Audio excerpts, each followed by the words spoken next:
그러므로 회개에 합당한 열매를 맺어라. 그러니까 이게 뭐라는 거야? 이 독사의 자식들이 오는 이유가 뭐예요? 그러니까 회개에 합당한 열매는 없으면서 속으로는 내가 아브라함의 자손이니까 우리가 세례 받으면 낫겠지라고 하면서 오는 그 꼴을 세례 요한이 보는 거예요. 세례 요한은 어떤 사람이에요? 굉장히 강직한 사람이에요. 정말로 지금 시대로 말하면은 굉장히 센 목사님이에요. 엄청 욕을 하기도 하고 목사님이신데도 막 엄청 혼내는 목사님 있잖아요. 보면 강대상에 보면은 막 호통치면서 그렇게 살면 안 된다고 막 그죠? 너무 무서워서 그 설교 들으면 막 마음이 막 그런 목사님이라고 생각하시면 돼요. 굉장히 세게 말씀을 하세요. 왜냐면 이분이 메뚜기와 석청파예요. 이분이 메뚜기하고 석청 그냥 잘 안 먹었어요. 그러니까 뭐냐면 사막에서 그냥 광야에서 그거 먹고 그냥 버텨낸 사람이에요. 그러니까 얼마나 강직하고 얼마나 외골수겠어요. 그러니까 그런 분 입장에서는 정말로 그냥 회개에 그 합당한 열매는 없으면서 그냥 당장 올 진노. 그러니까 내가 심판받을 게 두려워서 오늘 그 사람들의 꼴 보기가 싫은 거예요. 그러니까 이렇게 대놓고 말하는 거예요. 그러면서 한마디 추가해서 뭐라고 합니까? 야, 니들이 아브라함의 자손이라고 지금 자랑하는데 선민의식이죠. 그거 야 하나님이라면 이 돌들을 들어서 이 돌들도 아브라함 자손처럼 만들 수 있어 이렇게 말을 하는 거예요. 그러니까 너희들은 뭐라는 거예요? 이 돌멩이랑 똑같다라는 거예요. 그리고 너희들은 뭐라고? 독사의 자식이야 이렇게 말을 하는 거죠. 그러니까 사람들이 뭐라 그래요? 그래도 그 중에서 그게 찔림이 받고 어떤 사람은 그 회개가 싫어서 도망가는 사람이 있을 거고요. 아 역시 세례요한은 뭐해? 나랑 안 맞아. 예를 들면 저 목사님 말씀은 좋은데 너무 세게 말해. 강대상에서 욕도 하고 너무 막 그래. 말이 거칠어. 막 그렇게 하면서 떠나는 사람이 있는가 하면 또 반대로는 그거에 또 찔림을 받고 뭐예요?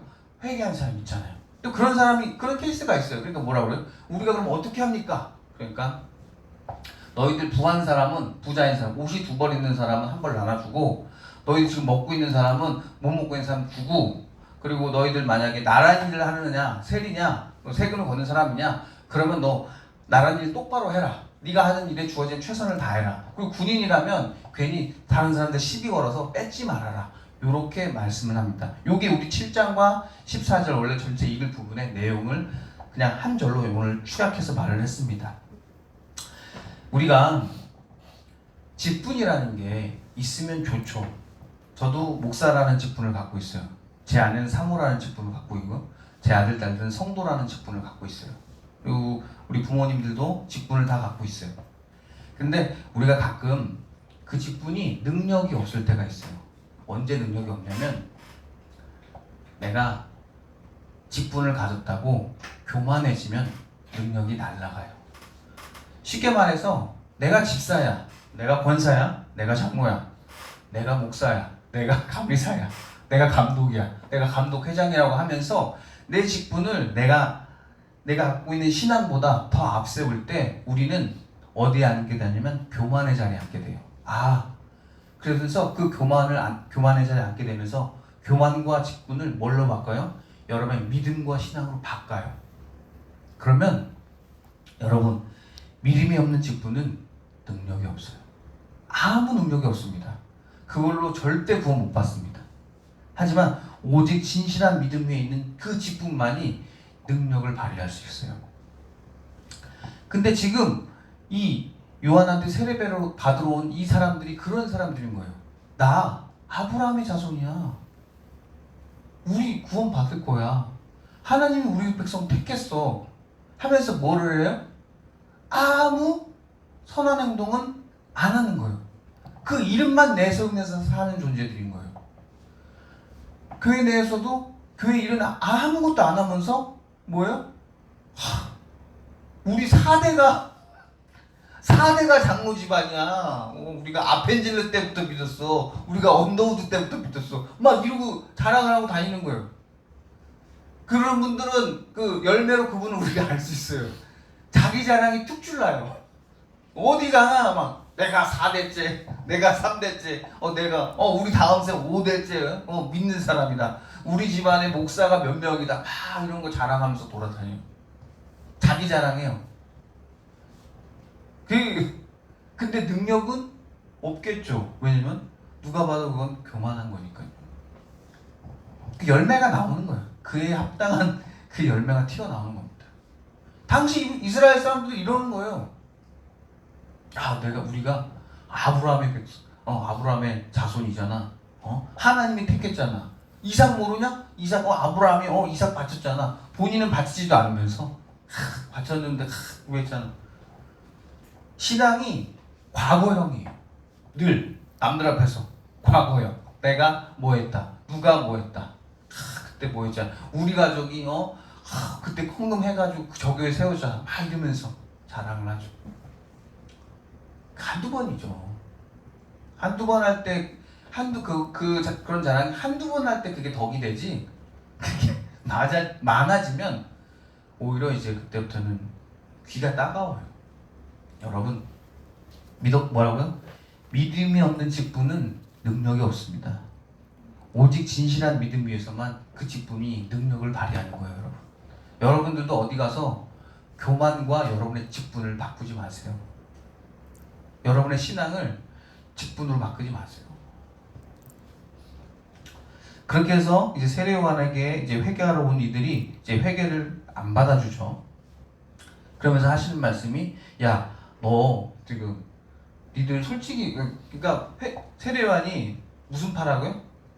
메뚜기 석정파. 그러니까 광야에서 메뚜기 석정만 먹는 사람이에요. 그러니까 보통 사람이 아니에요. 그러니까 세상에 있는 것들은 안 먹는 사람이에요. 그거 뭐 안 먹어도 돼. 난 단백질은 메뚜기로 먹고 내가 당 떨어지면 나 꿀 먹으면 돼. 그런 사람이에요. 굉장히 강직한 사람이에요. 근데 사람의 마음을 딱 꿰뚫는 거예요. 어떻게 꿰뚫느냐? 너희들이 온 이유를 알아요. 너희들이 왜 왔어? 너희들 심판이 무서워서 왔잖아. 자신들이 무엇을 잘못했는지, 그리고 그것은 고치고 싶지 않으면서 받을 벌은 무서워서, 그래서 회개하러 온 사람들인 거를 딱 집어내는 거예요. 과연 그게 회개가 합당하겠습니까? 지옥 갈 게 무서워서 회개하는 게 그게 정말 참된 회개겠습니까? 내가 사람들한테는 죄란 죄는 다 지으면서, 내가 세리로 살면서 세금 10개 걷어야 되고 한 15개, 20개 걷고 5개, 7개는 내가 챙기고 10개는 나라 갖다 주면서 그렇게 죄 지으면서, 그럼 그거 돌려줘야 되는데 돌려주지는 않으면서, 그러면서 회개하는 게 하나님이 들으시겠습니까? 군인으로 복무하는데 괜히 또다시 다른 집에 가가지고 막 뺏어오고 착취하면서 하나님한테 회개하는데 하나님이 아이고 그래 우리 아들 회개했으니까 이뻐하겠다, 아니라는 거예요.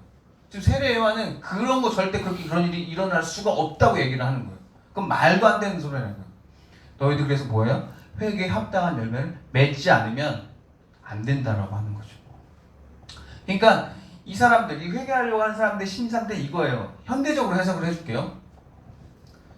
저도 찔리는데 평생을 먹어. 평생을 먹는 거예요, 진짜. 입에 계속 들어가. 입이 말하는 거 외에는 입이 막 먹기만 해. 그러면서 뭐예요? 평생을 다이어트해요. 제가 그래요. 남 얘기 아니에요. 제가. 뭐예요? 내가 좋은 거는 얻고 싶은데 그에 합당한 일은 하기 싫은 존재인 거예요. 내가 100점 받고 싶은데 내가 땀 흘려 밤새 공부하고 싶지는 않은 상태인 거예요. 너무 간단하죠? 이런 상태를 꼭 집어서 세례요한이 얘기하는 거야. 그렇게 살면 안 돼. 그렇게 회개하면 안 돼. 라고 말하는 거예요.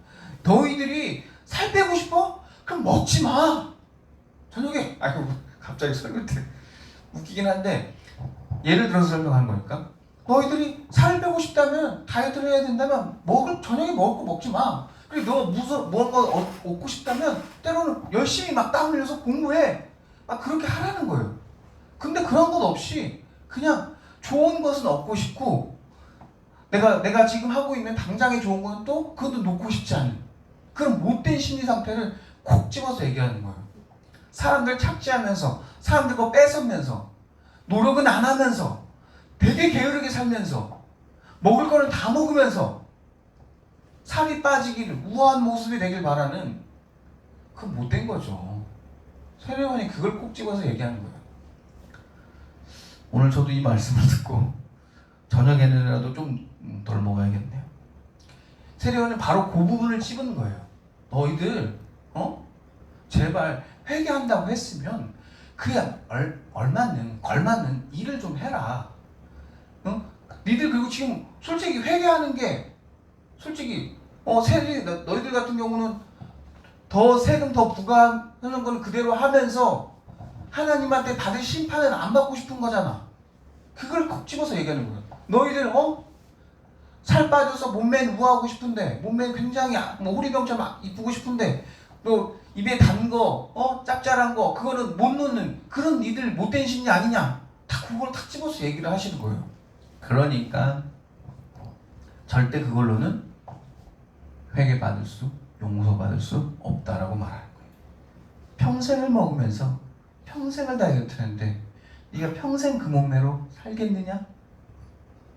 그건 남녀 공통이에요. 남자도 많이 먹어요. 뭐 여자라고 많이 먹어서 다 똑같아요. 그래서 회개만으로 안 된다. 너희들 그에 합당한 열매를 맺어라. 그래서 부한자는 뭐라? 가난한 자 좀 도와줘라.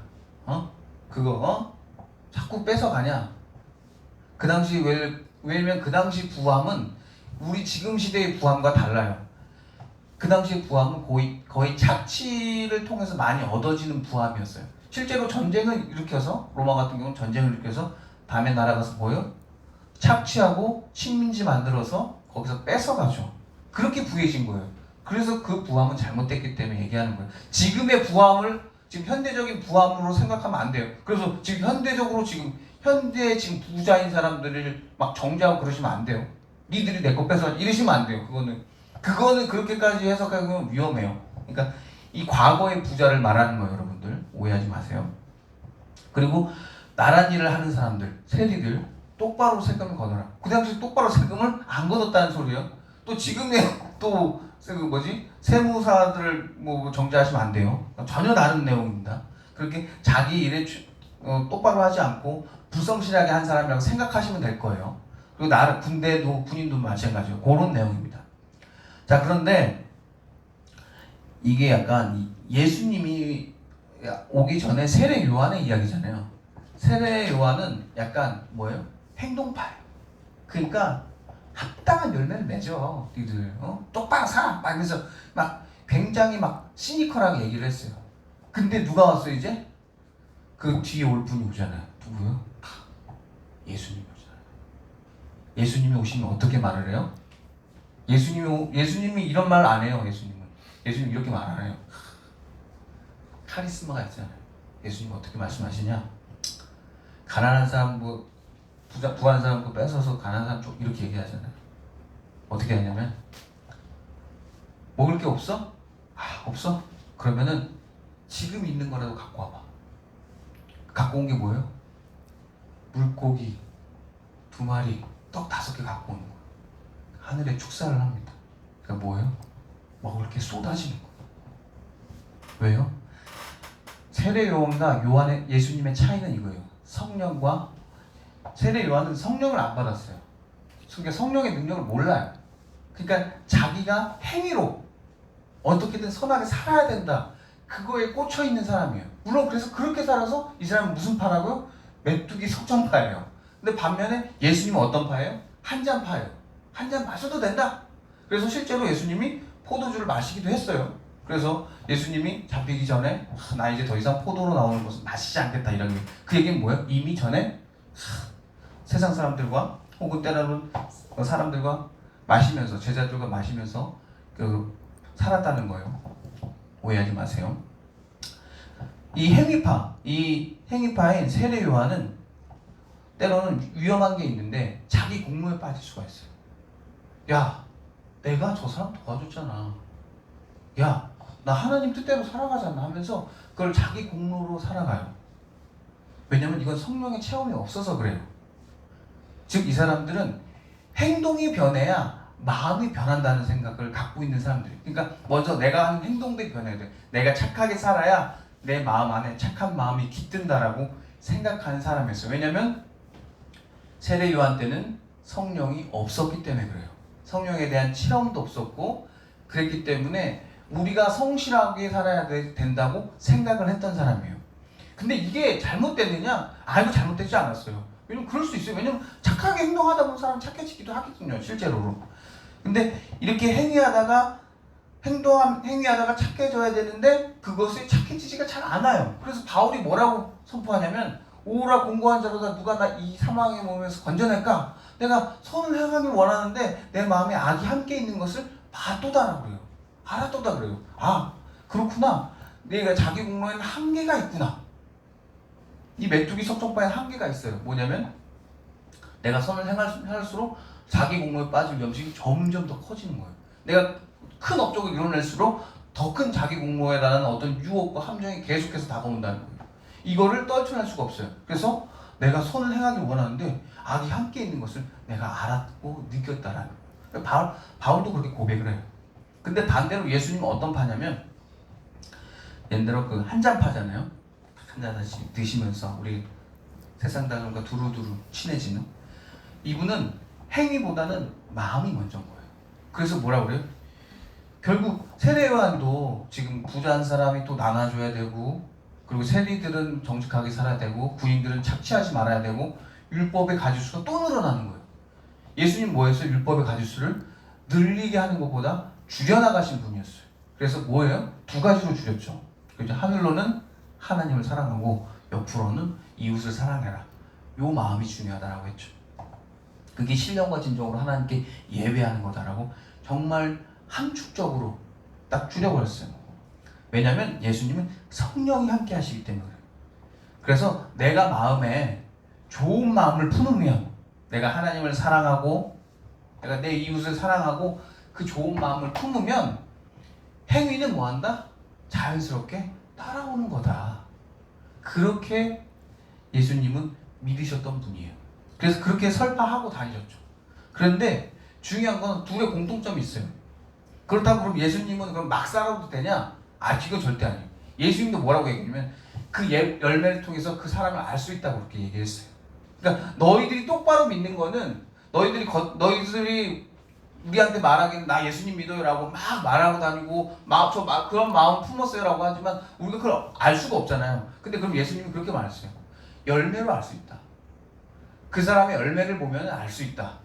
그 말은 뭐예요? 그 사람의 자식을 보면 알 수 있다는 거예요. 그래서 우리가 뭐예요? 자식 교육에 굉장히 예민하죠. 그래서 여러분의 자녀들이 밖에서 실수하고 하면 어때요? 내가 부끄러움을 당하죠. 왜 그런가? 이 마음이 있는 거예요. 내가 자식을 잘못 키웠구나. 내가 자식을 옥마음으로 키웠구나. 왜? 내 열매거든. 맞아요. 그래서 예수님도 그렇고 그리고 세례요한도 그렇고 둘의 공통점은 행위로 나타난다. 어떤 사람은 그러니까 세례요한은 인위적으로라도 해라 이거고, 예수님은 인위적으로 안 해도 된다. 왜냐하면 너희들이 마음에 좋은 거 품으면 분명히 나타난다. 왜? 그 차이는 뭐예요? 세례요한은 성령이 없었어. 왜냐면 성령을 몰랐으니까. 그렇지만 예수님은 성령을 알았어. 성령이 도와주신다. 너희들 보혜사 성령이 분명히 와서 도와준다. 너희들이 나 정말 착하게 살고 싶은데, 나 정말 선하게 살고 싶은데 맨날 욕이 나오고 행동이 거칠고 표현이 막 투박하고 막 나도 그렇게 말하고 싶지 않았는데 나도 모르게 막 툭툭 튀어나오고 물건 보면 막 사고 싶고 그런 소비하고 싶은 충동이 막 일어나잖아요. 그래서 아픈 마음을 성령님도 함께 아파한다. 예수님은 그걸 아셨기 때문에 분명히 너희들이 나중에 시간은 모르겠지만 열매는 분명히 자연스럽게 나타날 거라고 믿었던 분이 예수님이었습니다. 저는 그래서 어떤 사람은 세례요한처럼 행위파처럼 행동을 하면서, 행위라고 하면 좀 약간 그러니까 행동파처럼 신앙생활을 하는 사람이 있고요. 어떤 사람 좀 예수님처럼 마음파처럼 마음에 정말 좋은 걸 품으려고 애쓰는 사람도 있어요. 근데 이 둘이 누가 1등 신앙이고 누가 2등 신앙이고 그런 거 아닌 것 같아요. 둘 다 1등 신앙이고요. 다만 인간의 기질적인 차이 같아요. 어떤 사람 성격이 급하니까 내가 지금 내 마음이 온전한 마음을 품어서 그 성령님이 오셔서 나를 변화시켜주고 이거 기다리기에는 본인이 아니에요. 지금 이거 내가 너무 답답해. 답답하니까 뭐예요? 성격이 급한 사람은 내가 지금 당장 내가 변해서 내 마음 고쳐 쓰겠다라고 하는 사람들이 있고요. 반면에 성격이 느긋한 사람이 있어요. 그냥 세워라 내워라. 내가 분명히 내가 지금 오늘은 내가 마귀들의 유혹에 넘어졌고 그러니까 내가 망쳤지만 내 삶을 좀 망쳤지만 내가 정말 좋은 마음 끝까지 잃지 않고 품겠다라고 하는 사람도 있는 거예요. 그러면 그 사람이 때로는 거칠지만 나중에도 다시 둘은 언제 결국 어떻게 해요? 같이 천국에서 만날 거예요. 그러니까 막 야 내가 믿는 신앙이 옳지 네가 믿는 신앙이 옳지 그러지 마시기 바랍니다. 그래서 말씀을 정리하면 여러분 직분이 뭐라고요? 능력 위에 믿음과 신앙 위에 있어야 그 직분이 힘을 발휘합니다. 그리고 여러분 평생 먹으면서 평생 다이어트 할 수 없는 겁니다. 여러분 뭘 하나 끊어야 여러분 되는 겁니다. 그게 바로 회개에 합당한 열매인 거죠. 그리고 세례요한과 예수님 믿는 방식이 다른데 그거 뭐 잘못된 거 아니다. 다만 둘의 차이가 성령이 있고 없고의 차이였기 때문에 그렇게 표현한 거지. 그러면 성경이 기록을 안 해놨겠죠. 세례요한의 말씀을 다 기억해 놓은 이유도 다 이유가 있다. 그러니까 뭐 우리가 이제 신앙생활 하면서 이렇게 믿든 저렇게 믿든 그거 서로 상관없이 서로 잘 믿으면서 서로 어깨 걸치면서 같이 가는 저와 여러분이 되셨으면 좋겠습니다. 기도하고 말씀 마치겠습니다. 사랑의 하나님, 부유하면서 잘 먹고 잘 살면서 그냥 편하게 살면서 신앙생활 하고 싶은데 성경에서는 그게 안 된다고 하네요. 그게 오만한 생각이고 그게 회개에 합당한 열매가 아니라고 합니다. 주님, 그럼 회개에 합당한 열매를 맺겠습니다. 우리 성도님들 그 용기를 우리에게 주시옵소서. 그래서 어떻게 믿던 하나님 정말 세례요한이 말했던 것처럼 회개에 합당한 열매를 맺기로 노력하기로 결단한 우리 충만교회 모든 사람 머리 위에 주님 우리들을 축복해 주셔서 주님의 사랑, 주님을 향한 어떤 끈끈한 사랑을 잃지 않게 주여 도와주시옵소서. 이 모든 말씀 언제나 우리를 사랑하신 나사렛 예수 그리스도 이름으로 기도드렸습니다. 아멘.